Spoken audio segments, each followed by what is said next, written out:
नमस्कार बच्चों, मैं डिम्पल सैनी लेकर आई हूँ आपके लिए हिंदी के ऑनलाइन क्लास। आप सभी का बहुत बहुत स्वागत है आपकी इस कक्षा में।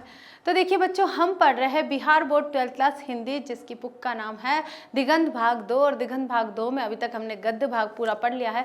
पद्य भाग में भी अभी तक हमने 9 चैप्टर कंप्लीट कर लिए हैं।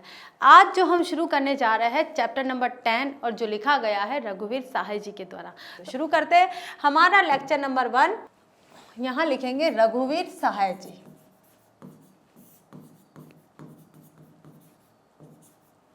ठीक है, जन्म की बात करते हैं तो 9 दिसंबर 1929 ईस्वी में उनका जन्म हुआ था। और कहाँ हुआ था? लखनऊ उत्तर प्रदेश में उनका जन्म हुआ था। और मृत्यु की बात करते हैं तो 30 दिसंबर 1990 ईस्वी में उनकी जो मृत्यु हो गई थी। अब देखिए यहाँ पर दिसंबर दोनों आया, जन्म भी दिसंबर में हुआ था और मृत्यु भी दिसंबर में हुई थी। 9 दिसंबर 1929 में उनका जन्म हुआ था रघुवीर सहाय जी का, और 30 दिसंबर 1990 ईस्वी में उनकी मृत्यु हो गई थी। जन्म हुआ था उनका लखनऊ उत्तर प्रदेश में। पिता थे उनके हरदेव सहाय जी, और जो एक शिक्षक थे। कौन थे? शिक्षक थे। आगे चलते हैं। शिक्षा के क्षेत्र में देखिए उन्होंने एमए किया और अंग्रेजी में किया। लखनऊ विश्वविद्यालय जो लखनऊ में स्थित है, वहां से उन्होंने इंग्लिश में एमए किया। विशेष अभिरुचि उन्हें संगीत सुनने की और फिल्में देखने की थी। यानी कि फिल्में देखकर और संगीत सुनकर धीरे धीरे वे कवि कब बन गए उन्हें पता ही नहीं चला, है ना। तो संगीत सुनना यानी म्यूजिक सुनना और फिल्में देखना उन्हें बहुत पसंद था। अब उनके जीवन की गतिविधियां क्या है? तो अपनी और समकालीन कविता के वाचन के लिए कौमुदी नामक कविता केंद्र की स्थापना और संचालन किया। अपनी कविता और समकालीन जितने भी कवि थे उनकी कविताओं को पढ़ने के लिए उन्होंने कौमुदी नामक एक पत्रिका का संपादन किया और उसका संचालन किया। मतलब एक कविता केंद्र की स्थापना करी। ठीक है, सम्मान देखिए उन्हें क्या क्या मिला है। लोग भूल गए के लिए उन्हें साहित्य अकादमी पुरस्कार, जो साहित्य के क्षेत्र में बहुत ही बड़ा पुरस्कार माना जाता है, तो लोग भूल गए ऐसी कृति के लिए उन्हें साहित्य अकादमी पुरस्कार मिला गया। वृत्ति देखिए उनकी कौन कौन सी है। पत्रकारिता के लिए नवजीवन लखनऊ से आरंभ किया उन्होंने, और फिर समाचार विभाग आकाशवाणी नई दिल्ली, और फिर नव भारत टाइम्स नई दिल्ली में विशेष संवाददाता भी रहे। कौन सी वृत्ति थी? यानी कि उनकी कार्य करने की वृत्ति कैसी थी? पत्रकारिता के क्षेत्र में उन्होंने नवजीवन एक पत्रिका का संपादन किया, उसका संचालन किया जो लखनऊ से आरंभ होती थी। और फिर समाचार विभाग में उस समय आकाशवाणी ज़्यादा चलती थी, तो आकाशवाणी नई दिल्ली, और फिर नव भारत टाइम्स जो वो भी नई दिल्ली में संचालित होती थी, उसके संवाददाता का काम उन्होंने किया। किन्होंने? रघुवीर सहाय जी ने। 1979 से 1982 तक दिनमान समाचार साप्ताहिक जो नई दिल्ली से निकलती थी के प्रधान संपादक भी रहे थे। कब से कब तक? 1979 से लेके 1982 तक का जो समय था उनका, उसमें उन्होंने देखिए 79 के बाद 80, 81 और 82 यानी कि 3 वर्षों तक, हम यहाँ लिखेंगे 3 वर्षों तक। तो 3 वर्षों तक उन्होंने दिनमान समाचार साप्ताहिक पत्रिका थी। ये कैसी थी? साप्ताहिक, यानी कि 7 दिनों के अंदर निकलने वाली साप्ताहिक पत्रिका थी जो नई दिल्ली से निकलती थी। उसके प्रधान संपादक भी रहे थे। भारतीय प्रेस परिषद के सदस्य भी रहे थे। कौन? यानी कि उन्होंने देखिए, यहाँ हम मीडिया की बात करें, पत्रकारिता के क्षेत्र में उनकी वृत्ति ज्यादा थी। साहित्य के क्षेत्र में बाद में आई, लेकिन सबसे पहले प्रारंभिक समय की बात करते हैं तो पत्रकारिता में इन्होंने अपना ज्यादा से ज्यादा अधिकांश योगदान दिया था। ठीक है, आगे देखिए कि स्वतंत्रता के बाद भारत की, यानी कि आजादी के बाद भारत की बहुदलीय संसदीय राजनीति तथा एक पिछड़े सामाजिक ढांचे में लोकतांत्रिक व्यवस्था की प्रतिष्ठा और विकास के सामाजिक राजनीतिक परिवेश में रघुवीर सहाय का रचना कर्म और पत्रकारिता अपना रूपाकार ग्रहण करते हैं। रघुवीर सहाय 20वीं सदी के उत्तरार्ध का मतलब होता है जब 20वीं शताब्दी समाप्त होने वाली होती है। ठीक है, 20वीं सदी के उत्तरार्ध के एक प्रमुख और महत्वपूर्ण कवि तथा पत्रकार है, जिनके रचना कर्मों और पत्रकारिता के आगे की पीढ़ियों पर सकारात्मक प्रभाव पड़ा। उन्होंने कहानियां भी लिखी है और वे अनेक कारणों से बहुमूल्य मानी जाती है। इसके अतिरिक्त रघुवीर सहाय ने विश्व साहित्य से अनेक कृतियों का, विशेष रूप से नाटक, कथा आदि विधाओं में कृतियों का हिंदी में अनुवाद भी किया है। अगर विश्व साहित्य को देखिए कि विदेशी साहित्य को भी उन्होंने अनुवादित किया है हिंदी में, तो ये भी किसका नाम आता है? रघुवीर सहाय जी का नाम सबसे पहले आता है, जो उनके रचना कर्म का ही एक अनिवार्य अंग है। यानी कि उन्होंने देखिए न केवल पत्रकारिता में कार्य किया, बल्कि उन्होंने कविता भी लिखी है, कहानियां भी लिखी है, नाटक भी लिखे हैं, और विदेशी साहित्य जितने थे उनका हिंदी में अनुवाद भी किया है। तो ये सारे कार्य रघुवीर सहाय जी के क्षेत्र में, उनके जीवन के क्षेत्र में आते हैं। आगे चलते हैं बच्चों कि रघुवीर सहाय छठे दशक का मतलब होता है 1960 के दशक की बात हो जाती है ये, कि छठे दशक के प्रारंभ में ही अज्ञे द्वारा संपादित प्रयोगवादी संकलन दूसरा सप्तक, यानी कि छठे दशक का प्रारंभ हुआ था बच्चों यहाँ पर 1951 ईस्वी में। यहाँ पर दूसरा तार सप्तक 1955 के बाद का समय आता है। तो छठे दशक के प्रारंभ में ही दूसरा तार सप्तक जो अज्ञे द्वारा प्रस्तावित संकलित किया गया था, में एक कवि के रूप में सामने आए थे। अब देखिए प्रयोगवादी के प्रवर्तक अज्ञे सच्चिदानंद हीरानंद वात्स्यानंद अज्ञे ने जो तार सप्तक का कार्य किया था, जो तार सप्तक संपादित किया था, एक समाचार पत्रिका संपादित की थी, उसमें पहले तार सप्तक में, दूसरे तार सप्तक में, यानी कि साथ साथ ऐसे कवियों का, इन कवियों का संकलन किया था, जिसमें बहुत से कवियों का योगदान रहा था, बहुत से कवियों को लोग जानने लगे थे। तो अज्ञे के तार सप्तक का साहित्य जगत में बहुत ही महत्वपूर्ण स्थान है।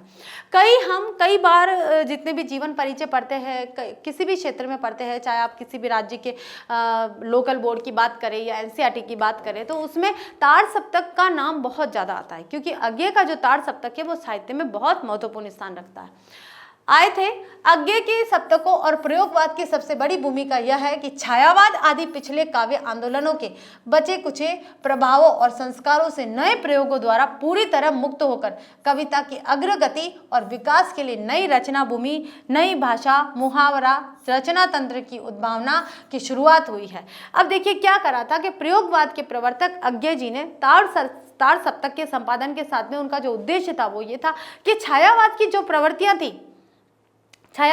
प्रवृत्तियां थी, रहस्यानुभूति की थी, प्रकृति सौंदर्य था, सिर्फ यही था, ठीक है, या फिर सामाजिक यथार्थता को बताने का था, ठीक है। लेकिन यहाँ पर प्रयोगवादी और प्रगतिवादी कवियों ने कुछ परिवर्तन चाहा, यानी कि साहित्य में उन्होंने चाहा कि परिवेश में, ये जो साहित्य का परिवेश है, इसमें थोड़ा कुछ परिवर्तन होना चाहिए, नए प्रयोग होने चाहिए। तो नए प्रयोगों के माध्यम से अज्ञे के युग को प्रयोगवादी युग कहा जाने लगा, क्योंकि नए प्रयोगों के माध्यम से नई चीज़ों को, मुहावरेदार भाषा शैली अपनाई जाने वाली लगी, और नई भाषा शैली को, मतलब अलग अलग तरीके से भाषा को नया रूप देने लगे, नए शब्दों का प्रयोग करने लगे। तो इस तरह से इसमें प्रयोगवाद कहा जाता है।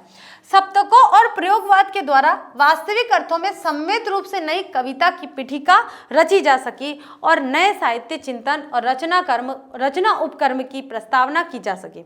दूसरा सप्तक के 7 कवियों में रघुवीर सहाय शामिल थे, यानी कि पहले सप्तक में 7 कवि दूसरे थे और दूसरे सप्तक में जो 7 कवि थे वो दूसरे थे। उनमें दूसरे सप्तक के 7 कवियों में रघुवीर सहाय जी का नाम भी आता है।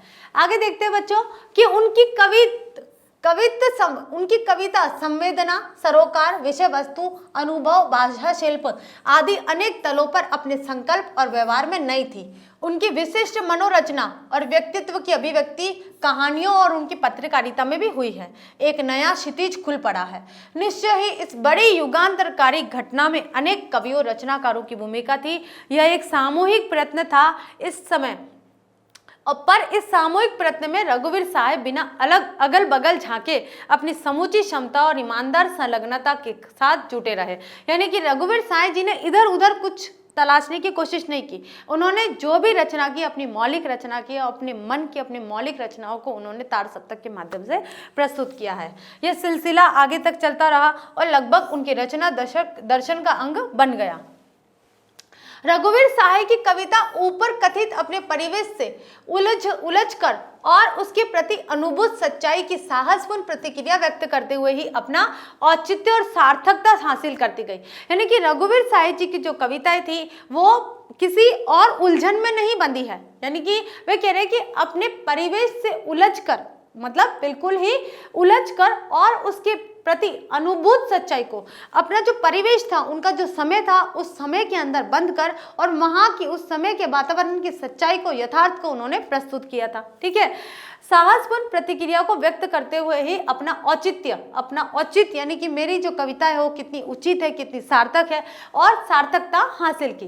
कई बार यह प्रतिक्रिया निर्मम, तीखी और दाहक भी हो उठती थी कि उन्होंने जो प्रतिक्रिया के माध्यम से जो कविताएं लिखी थी वो कई बार निर्मम हो जाती थी। ऐसा लगता था कि कवि के अंदर कोई भाव ही नहीं है, कोई कारुणिक मतलब दया ही नहीं है, किसी प्रकार का कोई कारुणिक भाव नहीं है। यानी कि वो ये सोच रहे थे कि भावाभिव्यक्ति के को लेकर देखे तो रघुवीर साय जी थोड़े से निर्मम दिखाई देते, लेकिन निर्ममता उनके काव्य में इसलिए आई क्योंकि वह समाज की यथार्थता को यानी कि समाज की सच्चाई को प्रस्तुत करना चाहते थे। ठीक है, तो हुआ ये, पर ऐसा हरगिज नहीं होता कि इस निर्ममता और दाहकता के लिए कवि अपनी पीठ ठोके, इसमें रस और सुख पाए, इसे अपनी वीर मुद्रा बना ले और दूसरे शब्दों में यह उसकी कविता की आभूषण संपदा बन जाए। रघुवीर साय व्यंग, कटाक्ष, घृणा, क्रोध का बहुधा उपयोग करते थे। जैसे कोई भी समाज की किसी सच्चाई को बताने के लिए आपको व्यंग का सहारा लेना होगा, क्योंकि आप सीधे से उस समाज की सच्चाई को नहीं बता सकते हैं, आप व्यंगों के माध्यम से, किसी कहानी के माध्यम से, किसी तरीके के माध्यम से आप बताओगे। ठीक है, और क्या कहा है कि रघुवीर साय व्यंग और कटाक्ष और व्यंग एक ही प्रकार के होते हैं, किसी पर तानाकशी करना क्या होता है, व्यंग और कटाक्ष। घृणा और क्रोध यानी कि किस प्रकार से समाज दूसरे पक्ष को घृणित भाव से देख रहा है, क्रोध का क्या असर होता है, तो इन चीजों को लेकर उन्होंने ज्यादा प्रयोग किया है। बड़े सार्थक उपयोग, किंतु उद्देश्य में निहितार्थ, लेकिन उद्देश्य के अंदर क्या निहित था, परपीड़न का सुख नहीं था। पर पीड़ा से किस प्रकार का सुख मिलता है, ये सुख नहीं था, यानी कि दूसरों परोपकार की भावना का सुख उन्हें नहीं मिला था। सच्ची रचनात्मकता या कहे अर्थपूर्ण नई सामाजिकता होती है। सच्ची रचनात्मकता क्या होती है कि नई सामाजिकता, समाज को नए तरीके से आपको कैसे देखना है, समाज का नया रूप कैसा हो सकता है, तो ये है सच्ची रचनात्मकता। और रचनात्मकता कब हो सकती है, जब आप अपने साहित्य के माध्यम से समाज में कुछ परिवर्तन ला सकते हो, समाज के लोगों के विचार में कुछ परिवर्तन ला सकते हो, उनकी जीवन शैली को, उनके वैचारिक शैली को आप परिवर्तित कर सकते हो, तो आपकी जो रचना है वो सार्थक सिद्ध होती है। तो रघुवीर साय जी इसी तरह के रचनाकार, इसी तरह के कवि माने जाते थे, जो समाज में परिवर्तन लाने की एक ताकत रखते थे। ठीक है, जातिवादी, ऊंच नीच, अमीर गरीब आदि विभाजनों पर टिकी हुई समाज संरचना, स्वार्थ दोहन, ठगी और पाखंड पर टिकी हुई राजनीति और संस्कृति को लेकर रघुवीर साय सतत का मतलब क्या होता है, लगातार सजग का मतलब जागृत और सचेत रहे हैं। यानी कि समाज के अंदर जाति पाति की भावना थी, ऊंच नीच की भावना थी, या वर्ग विभाजन की भावना थी, या फिर सामाजिक संरचना को लेकर अगर कोई द्वेष था, या स्वार्थ दोहन यानी कि स्वार्थ के कारण समाज कैसे दूसरे लोगों का हनन करके आगे बढ़ने की कोशिश कर रहा था, ठगी और धूर्त और कपटता चारों तरफ व्याप्त थी। ठीक है, राजनीतिक संस्कृति के अंदर किस तरह के फेरबदल हो रहे थे, इन चीजों को लेकर रघुवीर साय ने अपने साहित्य के अंदर अपनी रचनाओं के माध्यम से बिल्कुल लगातार और जागृत होकर, सचेत होकर कार्य किया, यानी कि समाज को इन चीजों से समय समय पर अवगत कराते रहे। ठीक है, उन्हें सौंदर्य से ज्यादा हमेशा ही सत्य कवि कर्म का ध्येय लगता रहता था कि सुंदरता नहीं, जैसे छायावादी कवियों में सुंदरता का भाव ज्यादा दिखाई देता था, लेकिन प्रयोगवादी कवियों में या प्रगतिवादी कवियों में, रघुवीर साय के साथ में और जितने भी तार सप्तक के कवि थे, उनके अंदर इस तरह के प्रयोग आपको ज्यादा मिले कि समाज के सत्य को वहां स्थापित करने लगे, समाज की यथार्थता को बताने का उन्होंने ज्यादा प्रयास करा। बल्कि यह कहना शायद अधिक उपयुक्त तो हो कि सच के साहसपूर्ण उद्घाटन में ही उनके निकट सौंदर्य के लिए सूरत निकल पाती रही होगी। यानी कि उन्होंने किस सौंदर्य को प्रकट किया, सच्चाई के सौंदर्य को। उन्होंने किसी प्रकार के प्राकृतिक वातावरण को, किसी नारी सुंदरता को, या किसी उद्दीपन या बिंबों के प्रतीकों को सुंदरता का प्रतीक मानकर नहीं पेश किया। उन्होंने सामाजिक सुंदरता को, अगर सुंदरता है तो ठीक है और कुरूपता है तो जो भी है, सामाजिक सुंदरता को उन्होंने प्रस्तुत करने का प्रयास किया है कि समाज के उन पहलुओं को, समाज के विषयों को ही उन्होंने अपने साहित्य में स्थान दिया है। ऐतिहासिक परिस्थितियों के दबाव में बदलते जाने की लाचारी में लगातार, ऐतिहासिक परिस्थितियां क्या होती है कि इतिहास किस प्रकार का था, उन परिस्थितियों के आधार पर वे हमेशा दबे दबे से लगे थे। ये समानांतर रघुवीर सहाय को अपनी कविता की जमीन, पैतरे और चरित्र बार बार बदलने पड़े रहे और यही कवि की रचना यात्रा रही है। कवि थकने देने वाली और हमेशा चौकस इस प्रकार की विचारधारा के साथ जीवन जीते थे। आगे देखिए, यहाँ प्रस्तुत कविता उनके संग्रह आत्महत्या के विरुद्ध से ली गई है। उनका एक काव्य संग्रह है। क्या है ये? आत्महत्या के विरुद्ध एक काव्य संग्रह है, वहां से ये कविता ली गई है और यह एक व्यंग कविता है। यहाँ आएगा व्यंग कविता है। व्यंग यानी कि कटाक्ष किया गया है, ताना मारा गया है, समाज के ऊपर ताना मारा गया है कि कैसी स्थिति है।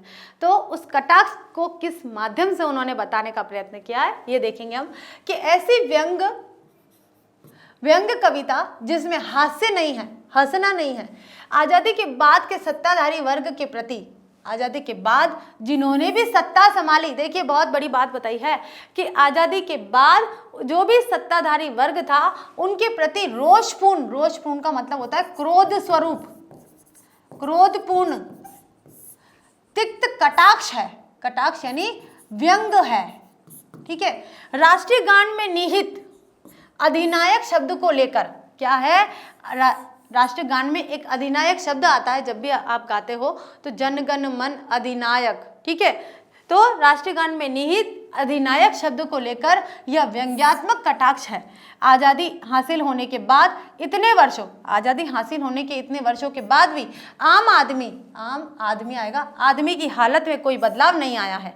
कविता में हर चरना इसी आम आदमी का निहित है।